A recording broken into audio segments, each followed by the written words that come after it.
De volta a Brasília, agentes da Polícia Federal realizaram nesta terça-feira uma operação na casa do ex-ministro da Justiça, Anderson Torres. Repórter Paula Lobão. O ministro Alexandre de Moraes, do Supremo Tribunal Federal, determinou nesta terça-feira a prisão do ex-secretário de Segurança Pública do Distrito Federal e ex-ministro da Justiça, Anderson Torres. Para cumprir esse mandado de prisão, a Polícia Federal realizou a operação na casa de Anderson Torres, em um condomínio na área nobre de Brasília. Os agentes da Polícia Federal também cumpriram mandados de busca e apreensão no endereço. Anderson Torres está de férias nos Estados Unidos. Quem recebeu os agentes da PF foi o advogado dele, que ao sair da casa não quis falar com os jornalistas. Ao saber da ordem de prisão, Torres se pronunciou pelo Twitter. Na postagem, ele escreveu: "Recebi notícia de que o ministro Alexandre de Moraes, do STF, determinou minha prisão e autorizou busca em minha residência. Tomei a decisão de interromper minhas férias e retornar ao Brasil. Irei me apresentar à justiça e cuidar da minha defesa. Sempre pautei minhas ações pela ética e pela legalidade. Acredito na justiça brasileira e na força das instituições. Estou certo de que a verdade prevalecerá." Depois de deixar o Ministério da Justiça com o fim do governo Bolsonaro, Anderson Torres reassumiu a Secretaria de Segurança Pública do Distrito Federal. Ele era o responsável pela pasta quando houve a invasão aos prédios do Congresso, do Supremo Tribunal Federal e do Palácio do Planalto deste domingo. Quem exonerou Anderson Torres foi Ibanez Rocha, pouco antes de ser afastado do cargo de governador por ordem de Alexandre de Moraes por 90 dias. Nesta terça-feira, o interventor federal Ricardo Capelli acusou o ex-secretário Anderson Torres de sabotar a segurança da capital federal nos atos criminosos. Ele teria alterado todo o comando da secretaria e viajado para fora do Brasil. Quem foi preso nesta terça foi o ex-comandante da Polícia Militar do Distrito Federal, o coronel Fábio Augusto, e também por determinação de Alexandre de Moraes. Fábio Augusto era o responsável pela PMDF no domingo. Na decisão, Alexandre de Moraes disse ver fortes indícios de que Anderson Torres e Fábio Augusto foram coniventes com os atos de violência em Brasília. O ministro afirmou que a omissão de autoridades públicas diante das articulações extremistas é potencialmente criminosa e estarrecedora. Alexandre de Moraes também escreveu na decisão que os dois deixaram de agir para conter uma tragédia anunciada e que eles não podem alegar ignorância ou incompetência pela omissão dolosa e criminosa. Diogo Schelp, então ele não estava no Brasil. Prisão necessária ou abusiva? O que o ex-ministro, ex-secretário de Segurança Pública precisa explicar sobre o domingo de invasão em Brasília?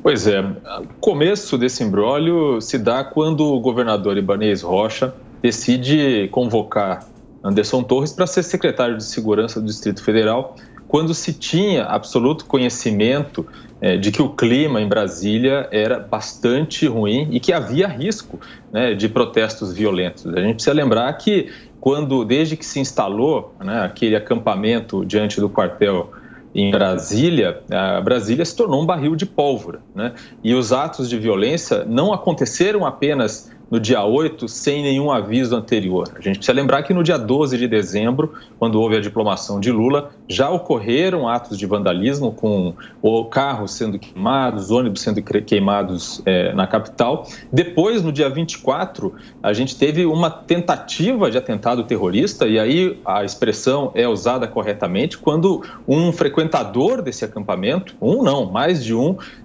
tentou explodir um caminhão-tanque, né, em Brasília, perto do aeroporto. Então, havia mais do que suficientes evidências de que havia risco, havia informações de sobra de que muitos ônibus estavam vindo do Brasil inteiro para Brasília e que havia planos, inclusive, sendo divulgados, sendo combinados nas redes sociais para uma grande manifestação com intenção de atacar prédios públicos. E o que faz Ibanez Rocha?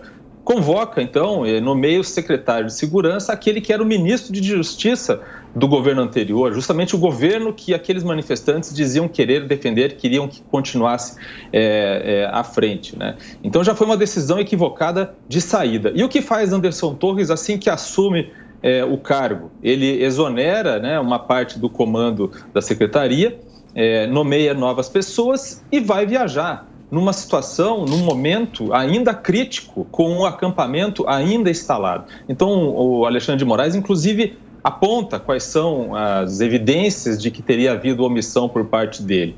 Primeiro, a ausência de policiamento, principalmente do comando de choque da PM, no dia da manifestação. Segundo, autorização para que aquelas dezenas, quase uma centena de ônibus entrassem em Brasília, livremente circulassem, sem que fossem impedidos de se aproximar das sedes dos três poderes. E terceiro, por último, a inércia, né, de encerrar o acampamento que havia na frente do quartel. Um acampamento que, como eu já disse, serviu de celeiro para pessoas que já haviam cometido atos de violência nas semanas anteriores. Capês, na segunda a gente conversava como que é possível medir a omissão de uma autoridade e no caso de Anderson Torres, a prisão é justificada na sua avaliação? Bom, Tiago, nós estamos, na verdade, passando de um episódio político para um caso criminal.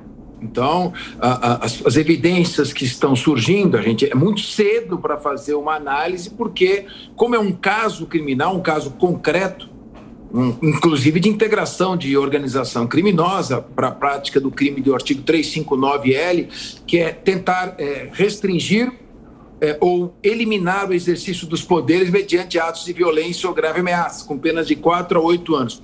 Se é um caso concreto, a análise do caso concreto sempre exige o conhecimento de todos os elementos que se encontram.